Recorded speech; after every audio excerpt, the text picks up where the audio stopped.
Alors, le 677, c'est la tête de réseau information jeunesse du département qui regroupe environ 32 structures information jeunesse.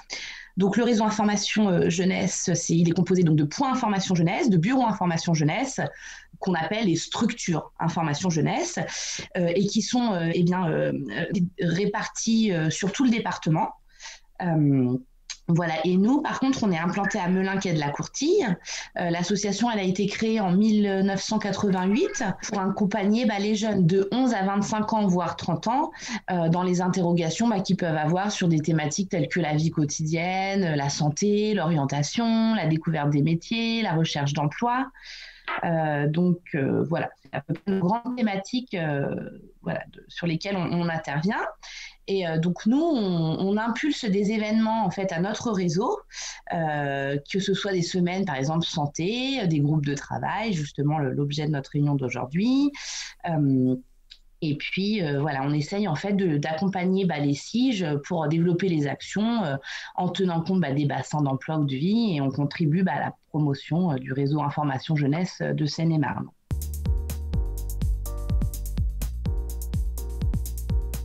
Par rapport à nos groupes de travail et sur un profil plus particulier, on reçoit des femmes qui parfois sont en situation de précarité, qui subissent notamment des violences dans leur vie quotidienne, et on essaye de les orienter pour se reloger. On a eu le cas cette année, on a déjà eu plusieurs jeunes femmes qui se sont présentées parce qu'elles étaient sans ressources et sans solution. Et donc, on essaye de leur trouver des points d'ancrage où on les informe sur les droits qu'elles ont et sur les possibilités qu'elles ont. On essaye de travailler en partenariat avec toutes les associations qui existent dans le département pour les aiguiller au mieux et leur trouver parfois même un foyer d'urgence parce qu'il y a des situations d'urgence assez importantes. Nous, pourquoi on a voulu monter ces groupes de travail-là? C'est parce qu'on sent bien qu'il y a un besoin, que ce soit auprès de nos responsables et nos informateurs jeunesse, qui, eux, dans le département, reçoivent aussi des jeunes qui peuvent être victimes de violences, quelles qu'elles soient. On est sur 4 thématiques. On a la violence faite aux femmes et intrafamiliale, on a la prostitution des mineurs sur le département, les violences sexuelles faites dans le sport et l'inceste. Alors, c'est pas très gai, mais c'est des thématiques qui ont besoin de gens comme nous pour essayer de faire avancer les choses et puis surtout de faire connaître en fait les dispositifs qui existent à tous les membres de notre réseau pour qu'ils soient au mieux préparés à les recevoir par rapport à leur posture, parce qu'on n'a pas la même posture quand on reçoit un jeune qui vient chercher du boulot ou quand on reçoit un jeune qui est victime de violence. Et puis aussi dans les ressources, qu'est-ce qu'on fait? Comment on les oriente?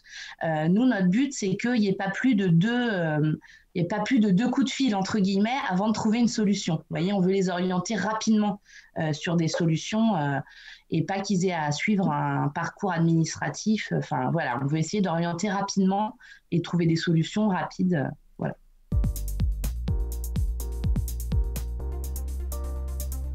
Alors, figurez-vous, non, c'est assez récent parce que j'ai eu l'occasion de rencontrer Monsieur Sacriou, qui est le délégué départemental aux droits des femmes, droit des chances, égalité des chances, lutte contre les exclusions. Et du coup, il va nous présenter demain et le 23, à notre réseau, donc les dispositifs qui existent en Seine-et-Marne. Et il souhaite que nous produisons des fiches actions pour essayer de mettre... pour faire des actions innovantes pour aider les jeunes dans ces situations-là.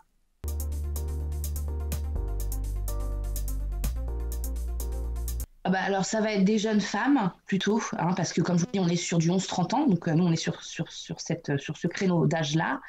Et puis après, selon les structures, ça dépend selon les milieux sociaux, selon le département, si c'est plutôt en ville. En fait, c'est vraiment assez vaste puisqu'on couvre le département. Donc, c'est assez vaste le genre de profil que nous recevons.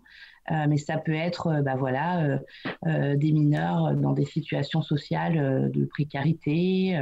Il n'y a pas un profil type, j'ai envie de vous dire. C'est quand même assez vaste, finalement. Puis on sait que les violences touchent finalement tous les milieux.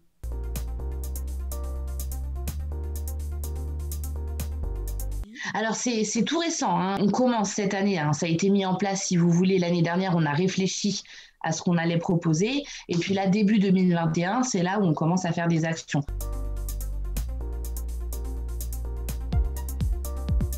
Alors, les chiffres, on les a pas encore là, mais nous, on travaille avec un logiciel qui s'appelle Easystat.